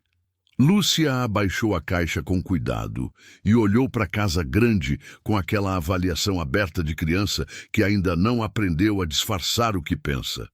É grande, ela disse. É, Francisco confirmou. Tem quantos quartos? 4. A gente vai usar todos? Lúcia, Benedita disse. Tô perguntando. 2, Francisco respondeu. Não tem 2 quartos no corredor dos fundos que eu não uso. São de vocês. Lúcia considerou a informação com seriedade. Depois pegou a caixa de volta. Pode me mostrar? Havia algo naquilo que era ao mesmo tempo simples e imenso. Uma menina de 8 anos, com uma caixa de papelão nos braços, pedindo para ver o quarto numa casa grande que havia ficado silenciosa demais por tempo demais. Pode, Francisco disse. E os 4 entraram.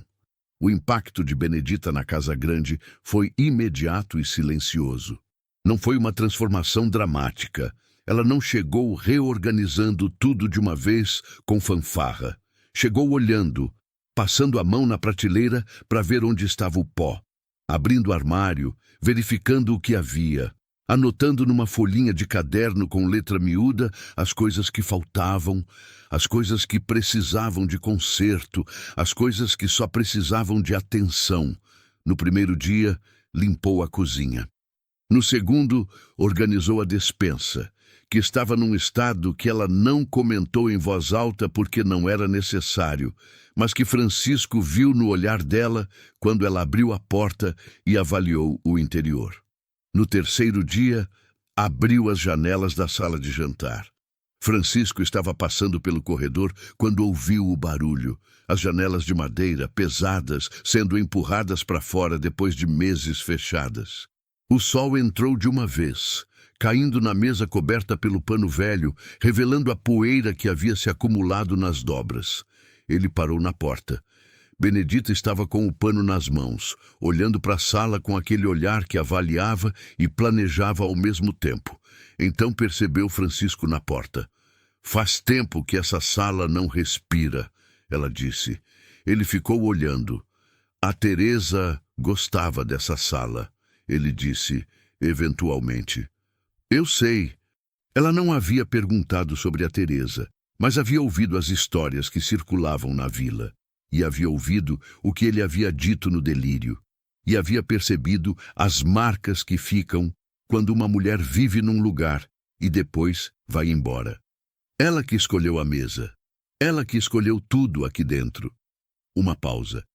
Eu entendia de terra. Ela entendia de casa. Benedita ficou em silêncio por um momento. "Você quer que eu deixe como estava?" Francisco olhou para a sala. A luz entrando pela primeira vez em meses, a mesa aparecendo debaixo do pano, as cadeiras que eram 4, mas que ultimamente não serviam para nada. "Não", ele disse. "Pode abrir." Ela dobrou o pano, colocou de lado. Francisco foi embora para o pátio sem mais nada. Mas antes de dobrar o corredor, parou um segundo sem virar. "Benedita?" "Obrigado." Ela não respondeu. Mas ele ouviu o som das janelas sendo abertas mais um pouco, deixando entrar mais luz. Na segunda semana, os problemas vieram juntos, como costumam vir. A ferrugem havia sido controlada no setor leste, mas apareceu um foco menor no setor sul. Menor, mas que precisava de atenção imediata. Francisco passou 2 dias naquilo, com Edivaldo ao lado, os dois trabalhando em silêncio produtivo, que era diferente do silêncio de indiferença que havia marcado a relação com trabalhadores por anos.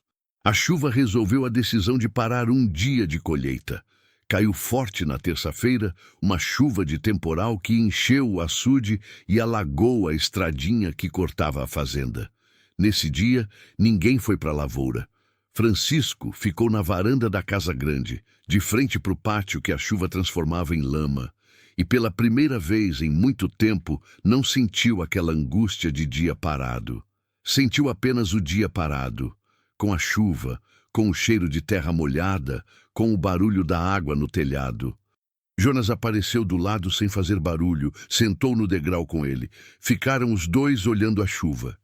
"Na vila", o menino disse depois de um tempo, "quando chovia assim, minha mãe fazia canjica."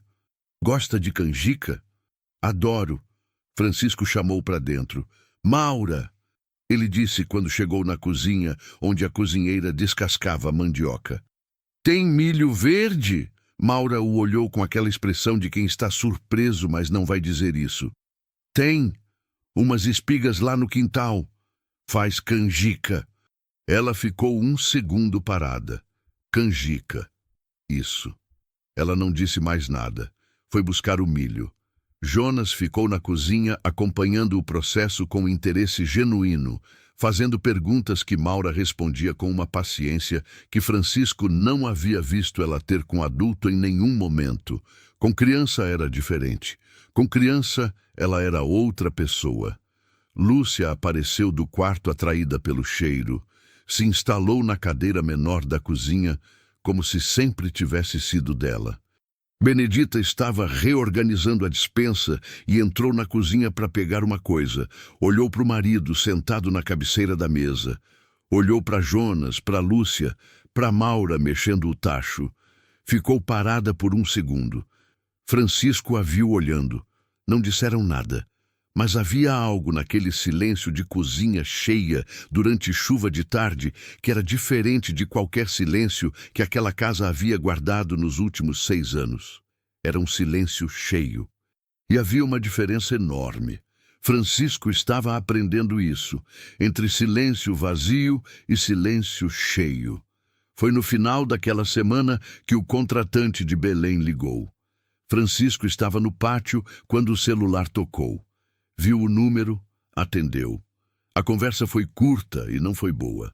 O comprador havia conseguido uma oferta de outro produtor da região que podia entregar o volume com antecedência. Estava avaliando mudar o contrato. Dava a Francisco mais uma semana para garantir pelo menos 70% do volume original. Se não garantisse, revisaria o acordo. Francisco ficou com o celular na mão depois de desligar. 70% em uma semana. Com 8 trabalhadores, chuva atrasando, ferrugem no setor sul ainda sendo monitorada e parte da área norte que havia passado do ponto antes dele voltar da vila. Fez a conta de cabeça. Era possível. Por pouco. Se nada saísse errado. Entrou na casa. Benedita estava na cozinha. Ela o olhou e soube imediatamente. Havia algo nela que lia a situação das pessoas antes que elas abrissem a boca. Habilidade que se desenvolve em quem precisa antecipar problema para sobreviver. O que foi? Ele contou. Ela ouviu tudo sem interromper. Depois ficou quieta por um momento. Você precisa de mais 2 trabalhadores essa semana, ela disse. Sei disso. Eu conheço mais gente na vila. Tem um casal que... Casal? Marido e mulher. Os 2 trabalham em roça. Ela cruzou os braços. Você tem algum problema com isso? Francisco ficou um segundo. Não. Então eu falo com eles amanhã cedo. Benedita. Francisco. Eu resolvo. Você resolve, ela concordou. Mas eu resolvo mais rápido porque eles me conhecem. Ela o olhou com aquele olhar direto. Você tem orgulho? Ou você tem o contrato? Ele ficou olhando para ela. Havia uma versão anterior de Francisco Drummond que teria tido uma resposta para isso. Uma resposta que começaria com na minha fazenda, eu que decido, e terminaria com alguém se retirando da cozinha sem ter conseguido o que queria. Essa versão estava ficando mais distante. Fala com eles, ele disse. Ela foi. E Francisco ficou na cozinha, olhando pela janela para o pátio molhado pela chuva da tarde. Havia uma fazenda lá fora que ainda precisava de muito trabalho. E havia dentro de casa algo que estava nascendo devagar, sem pressa, sem aviso, como planta que cresce no escuro antes de aparecer na superfície. Você só percebe quando já está lá. Ele ainda não tinha nome para isso, mas sabia que estava crescendo. O prazo tinha 10 dias. Francisco acordou naquela segunda-feira com esse número na cabeça antes mesmo de abrir os olhos. 10 dias. Não era pouco, mas também não era muito. Era exatamente a quantidade de tempo que não permite erro, que não permite dia perdido, que não permite que nada saia fora do lugar sem consequência. Era o tipo de prazo que revela o caráter das pessoas, porque não há espaço suficiente para fingir calma que não existe. Ele estava calmo. Não a calma artificial de quem finge que o problema é menor do que é. Era a calma de quem avaliou o tamanho do problema, fez a conta, entendeu o que era possível e decidiu fazer o possível sem gastar energia no impossível. Havia aprendido isso com a terra. A terra não se importa com o quanto você se desespera. Ela produz no tempo dela. Você trabalha no tempo dela. Ponto. Levantou. Fez o café. Estava sozinho na cozinha quando ouviu o barulho de passos no corredor. Passos pequenos, rápidos, que ele já havia aprendido a identificar. Lúcia apareceu na porta da cozinha com o cabelo todo armado do sono, os olhos semicerrados, arrastando um urso de pelúcia surrado pelo braço. Tem café? Ela perguntou com a voz rouca de quem acabou de acordar. Tem, mas café não é para criança. Eu sei. Ela foi até a geladeira, abriu, ficou olhando para o interior com aquela concentração específica de quem procura alguma coisa sem saber bem o que. Tem leite? Tem. Pode esquentar para mim? Francisco olhou para ela por um segundo. Era uma cena pequena, daquelas que não tem peso nenhum na escala das coisas importantes. Uma criança pedindo leite quente de manhã. Mas havia algo no automatismo com que ela havia entrado na cozinha. Sem pedir licença, sem verificar se estava atrapalhando, com a naturalidade de quem sente que é bem-vinda num lugar, que ficou nele por mais tempo do que a cena merecia. Esquentou o leite. O casal que Benedita havia trazido se chamava Firmino e Zélia. Firmino tinha 45 anos e o corpo de quem havia passado a vida inteira na roça, largo nas costas, com aquela musculatura que não vem de academia, mas de décadas de inchada, de saco carregado, de cerca consertada no sol. Zélia era mais nova, uns 38, com um jeito rápido e preciso que Francisco reconheceu imediatamente como o jeito de quem faz tudo bem feito, porque refazer custa tempo que não tem. No primeiro dia, Firmino trabalhou no setor sul, onde a ferrugem havia deixado sequelas que precisavam de colheita seletiva. Os grãos que haviam amadurecido antes do tempo, que precisavam ser separados dos sadios para não contaminar o lote. Era trabalho miúdo e exigente, do tipo que trabalhador preguiçoso faz pela metade sem que o patrão perceba de imediato. Francisco passou pelo setor no meio da manhã. Firmino estava agachado entre as fileiras, separando os grãos com uma atenção que não precisava de supervisão. Quando Francisco apareceu, ele não mudou o ritmo, não ficou em guarda, não fez aquela performance de "olha como eu trabalho", que alguns trabalhadores fazem quando o patrão aparece. Continuou fazendo o que estava fazendo. Francisco ficou observando por uns 2 minutos, sem dizer nada. Depois foi embora. À tarde, no intervalo, chamou seu Jacinto de lado. "O Firmino", ele disse. "Bom", seu Jacinto respondeu antes que Francisco terminasse a frase. "Você já trabalhou com ele?" "Uma vez numa colheita lá em cima no sítio do Mundico. Faz uns 8 anos." O velho ajeitou o chapéu. "Homem sério. Não fala muito, mas o que faz, faz certo." Francisco assentiu. "A mulher dele também", seu Jacinto acrescentou. "A Zélia é mais rápida que muito homem que já vi nessa lavoura. Só não grita isso para ninguém porque o marido não gosta de comparação." Francisco quase sorriu. Voltou para a lavoura. Na terça-feira, o sol voltou com força depois de 2 dias mais nublados, e o ritmo da colheita acelerou. Havia algo que acontecia quando o sol estava certo. Não o sol de meio-dia que esgotava, mas o sol de manhã, aquele que aquecia sem queimar, que deixava o corpo trabalhar sem lutar contra o calor. Os trabalhadores entravam nesse ritmo junto com a luz, e havia uma produtividade coletiva nesses dias que era quase tangível, como se a lavoura e as pessoas estivessem em acordo sobre o que precisava acontecer. Francisco trabalhava junto. Não porque precisava de braço extra. Com 10 pessoas na lavoura, a conta fechava sem ele nas fileiras.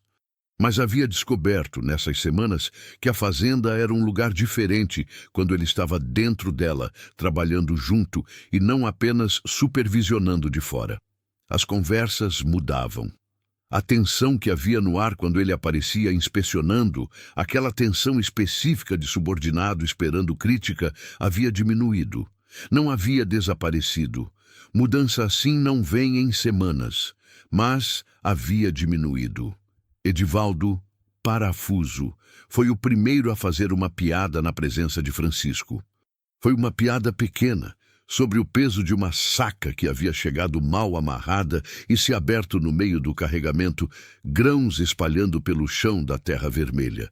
Edivaldo olhou para o estrago, olhou para o Francisco e disse: "A saca decidiu fazer colheita por conta própria." Houve um segundo de silêncio. Aquele segundo específico em que todo mundo espera para ver como o patrão vai reagir antes de decidir se rir. Francisco olhou para o grão espalhado. Eficiente, pelo menos, ele disse. O riso veio.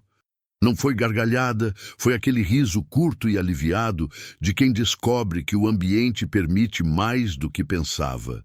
Mas foi real. Seu Jacinto, atrás de todo mundo, sorriu para si mesmo embaixo do chapéu de palha surrado. Na quarta-feira à noite, Francisco e Benedita fizeram a conta juntos.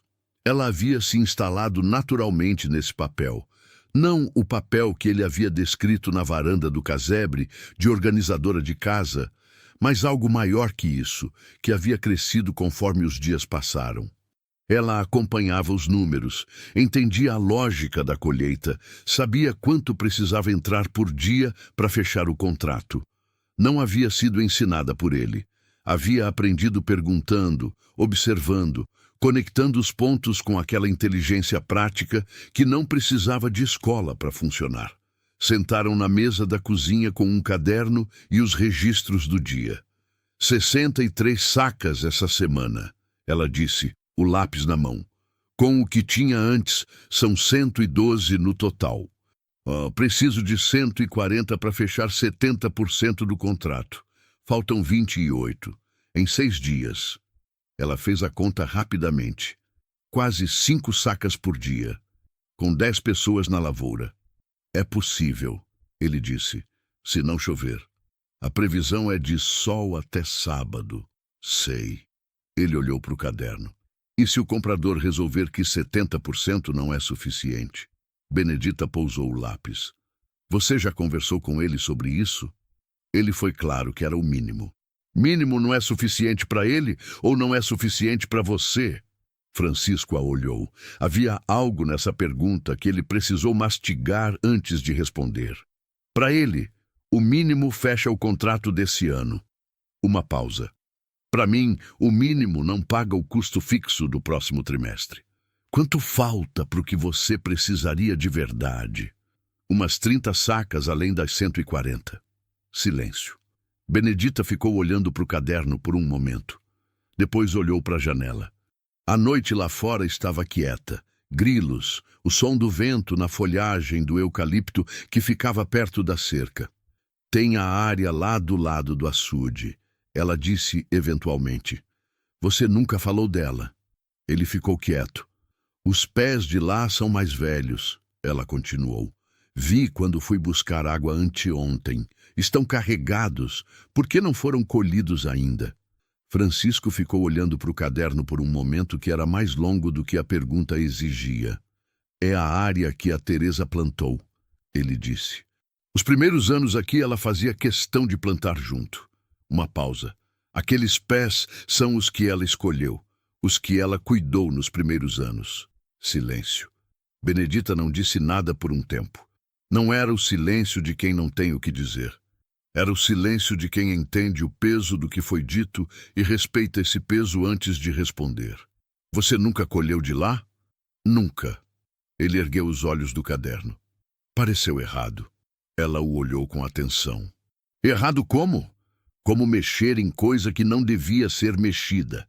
Benedita ficou quieta mais um pouco. Depois falou devagar. Francisco. Ela esperou que ele a olhasse de verdade. Você acha que ela plantou aquilo para ficar parado? Ele não respondeu. Ela plantou porque queria que crescesse, Benedita disse. Porque queria que produzisse. Uma pausa. Deixar o café apodrecer nos galhos não é guardar memória. É desperdiçar o que ela fez. O silêncio que veio depois tinha uma qualidade específica. Não era silêncio vazio, era silêncio de coisa que assentou. Francisco olhou para o caderno, olhou para a janela, olhou para as mãos abertas sobre a mesa. Amanhã, ele disse. Amanhã a gente começa por lá. Benedita pegou o lápis de volta, fez uma anotação no caderno. Não disse mais nada sobre o assunto.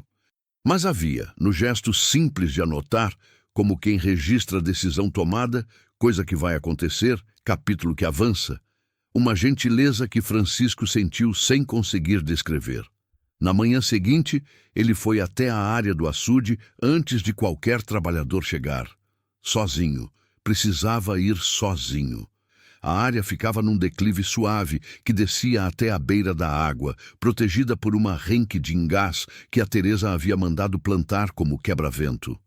Os pés de café ali eram diferentes dos do resto da fazenda, mais espaçados, plantados, com aquele cuidado de quem não está pensando em produtividade máxima, mas em fazer certo.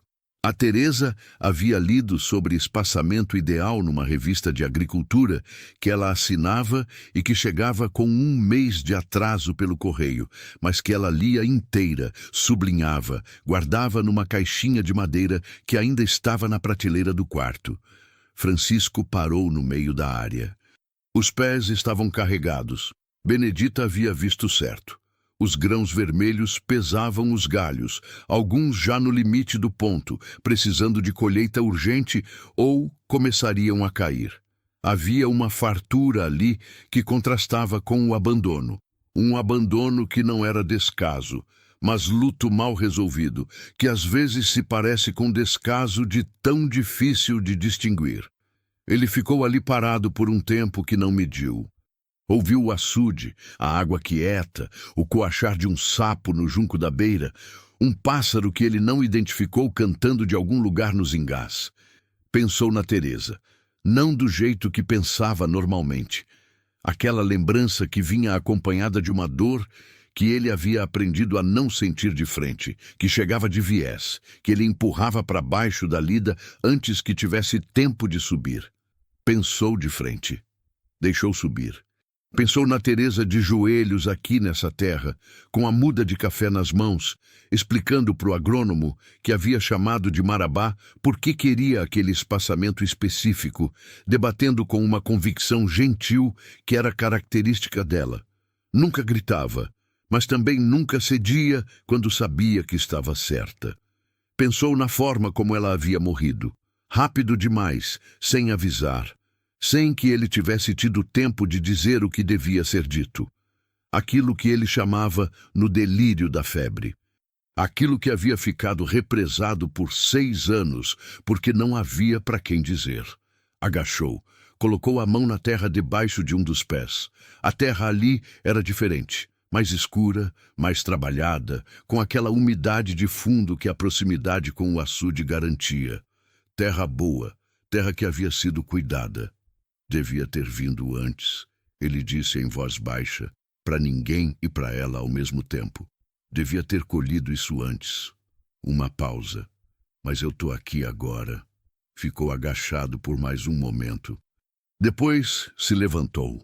Voltou para o pátio com o passo de quem tomou uma decisão que precisava ser tomada há muito tempo e sente no corpo a diferença de não carregar mais aquele peso específico. Quando os trabalhadores chegaram naquela manhã, Francisco os levou para a área do açude. Firmino avaliou os pés com aquele olhar profissional de quem conhece café e disse apenas, "Bons pés." "São", Francisco confirmou. "Quem plantou?" Uma pausa pequena. "Minha mulher." Firmino assentiu com aquele respeito silencioso que o homem do campo tem para coisa feita com cuidado, independente de quem fez. "Então a gente trata bem", ele disse, e foi pegar o cesto. Não havia mais nada a acrescentar. A colheita naquela área teve um ritmo diferente. Francisco notou isso, mesmo sabendo que provavelmente estava projetando. Mas havia algo no modo como os trabalhadores se moviam entre aqueles pés mais espaçados, com mais luz passando entre os galhos, com a água do açude visível lá embaixo, que parecia um pouco mais cuidadoso do que o ritmo normal. Ou talvez fosse só o silêncio diferente daquela parte da fazenda, protegida pelos engás, longe da estrada, com aquela quietude de lugar que havia ficado intocado por tempo demais. Francisco trabalhou junto o dia inteiro. Não colheu mais rápido que os outros, não era isso que importava. Estava ali, naquela terra, com as mãos nos grãos que ela havia plantado, e havia uma completude naquilo que ele não sabia nomear, mas que sentia como se uma equação que havia ficado aberta por 6 anos estivesse finalmente sendo encerrada, não com tristeza, com alguma coisa que ficava mais próxima da paz. Na quinta-feira, o contratante de Belém ligou de novo. Francisco atendeu no meio do pátio, com a poeira da tarde levantando ao redor. A conversa foi diferente desta vez. O outro produtor havia tido um problema com parte do lote, grão colhido no ponto errado, que havia fermentado durante o transporte. O comprador estava reconsiderando. Perguntou a Francisco sobre a qualidade do lote atual. Está bom, Francisco disse.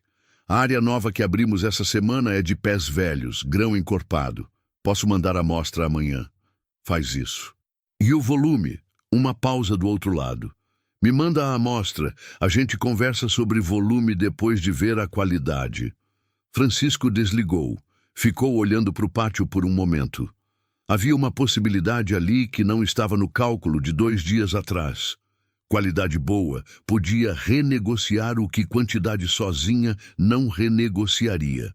A área da Teresa, aqueles pés bem espaçados, bem tratados no plantio, com aquela terra mais escura e úmida, produzia grão diferente.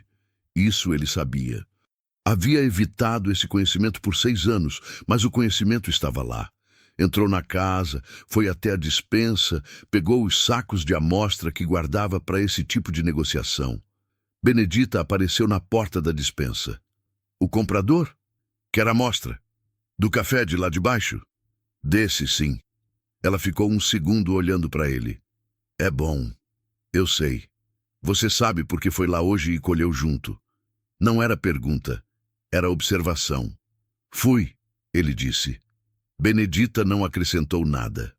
Mas havia naquele olhar dela, direto, que avaliava sem julgamento, um reconhecimento que era mais valioso do que qualquer elogio elaborado. Ele foi preparar a amostra. Na sexta-feira, com 6 dias passados desde o aviso do comprador e 4 dias até o prazo final, a contagem estava em 158 sacas, 18 a mais do que o mínimo exigido, 6 a mais do que o necessário para o custo fixo do próximo trimestre. Francisco olhou para o número no caderno de Benedita. Ela havia feito a soma com aquela letra miúda no canto inferior da página, com o total circulado 2 vezes, como quem verifica antes de acreditar. É isso, ela disse. É isso, ele confirmou. Houve um silêncio. Não o silêncio de comemoração que se expressa em barulho. Era o silêncio de 2 adultos que haviam trabalhado para chegar num número e chegaram. E a satisfação disso era real, mas não precisava de fanfarra. Vou ligar para o comprador, ele disse. Liga. Ele foi até a varanda. A ligação foi curta. O comprador havia recebido a amostra, havia gostado da qualidade, havia usado a palavra excepcional, que Francisco anotou mentalmente, não por vaidade, mas porque qualidade excepcional negociava preço diferente na próxima safra. O contrato estava garantido, com possibilidade de ampliar o volume no próximo ano se a qualidade se mantivesse. Francisco ficou olhando o pátio depois de desligar. O sol estava descendo atrás do morro do lado oeste, aquele sol de fim de tarde que pintava a terra vermelha de laranja e deixava as sombras das árvores compridas e finas se estendendo pelo chão. Os eucaliptos na cerca balançavam levemente. Lá no açude, uma garça estava parada no junco com aquela imobilidade de escultura. Havia uma fazenda inteira na sua frente. E havia, atrás de si, dentro de uma casa que havia voltado a cheirar a comida e a gente, uma família que não havia planejado e que havia chegado de um jeito que nenhum planejamento teria previsto. Jonas apareceu no pátio com uma ferramenta na mão. Havia passado a tarde consertando um portão do curral junto com Edivaldo, que havia tomado o menino como assistente voluntário sem que ninguém pedisse. O menino estava com a camisa suja de ferrugem e graxa, o rosto satisfeito de quem terminou alguma coisa. Consertou o portão? Francisco perguntou. Consertamos, Jonas corrigiu, com aquela precisão de criança que ainda leva o pronome a sério. Ficou bom? Ficou. O Edivaldo disse que eu tenho jeito. Tem. Francisco confirmou. Jonas olhou para ele com aquele olhar de 12 anos que ainda não aprendeu a disfarçar quando algo importa. O senhor acha mesmo ou está falando para me animar? Acho mesmo. Francisco olhou para o menino de verdade.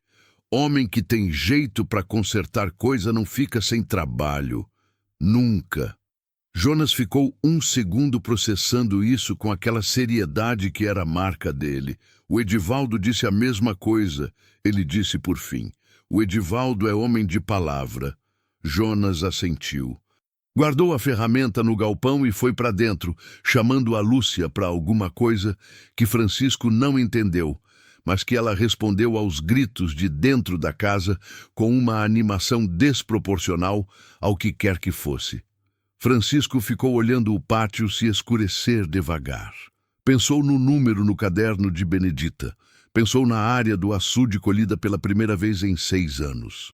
Pensou no desenho dobrado que ele havia transferido do bolso da camisa para o da calça e que estava lá agora, levemente amassado, mas inteiro. O fazendeiro deitado e a mulher sentada ao lado, com a letra redonda e irregular de 8 anos embaixo. Havia uma coisa que ele havia entendido nessas semanas, de forma gradual, sem que nenhum momento específico pudesse ser apontado como o momento em que havia entendido. Era uma coisa simples, do tipo que é difícil de ver, exatamente por ser simples demais, porque a gente passa a vida procurando resposta complicada para a pergunta que tinha resposta de 3 palavras. A fazenda havia sobrevivido. Não porque ele havia trabalhado mais do que o corpo aguentava, não porque havia sido mais duro, mais exigente, mais fechado. Havia sobrevivido porque quando ele caiu, alguém foi. E quando alguém foi, ele deixou. E quando deixou, quando abriu a porta, quando mostrou a área do açude, quando esquentou o leite de manhã, quando ouviu a história de 1987 até o final, a fazenda havia ficado maior por dentro do que era por fora. Isso não estava em nenhum livro de agricultura que ele havia lido, mas estava ali, na frente dele, real como a terra vermelha e o sol que ia embora devagar. Benedita apareceu na porta da varanda. O jantar está pronto. Já vou. Ela foi voltar para dentro. Benedita. Ela parou. Ele demorou 1 segundo. Não porque não sabia o que dizer, mas porque havia aprendido que o que é verdadeiro merece o segundo que precisa antes de ser dito. O contrato foi confirmado. Ela ficou quieta por um momento. Então, eu sei. Como você sabe? Você tá com cara de quem resolveu. Ela disse simples assim. Já aprendi a diferença. Entrou. Francisco ficou um momento mais na varanda. A garça no açude levantou voo, cruzou o céu cor de laranja e sumiu do outro lado do morro. A fazenda ficou quieta, mas era uma quietude diferente de todas as que haviam existido ali nos últimos 6 anos. Era quietude de lugar habitado, de terra que havia voltado a ser cuidada por dentro e por fora, de homem que havia aprendido, tarde, mas a tempo, que construir sozinho era possível, mas que viver sozinho era apenas uma forma lenta de ir embora. Ele foi jantar.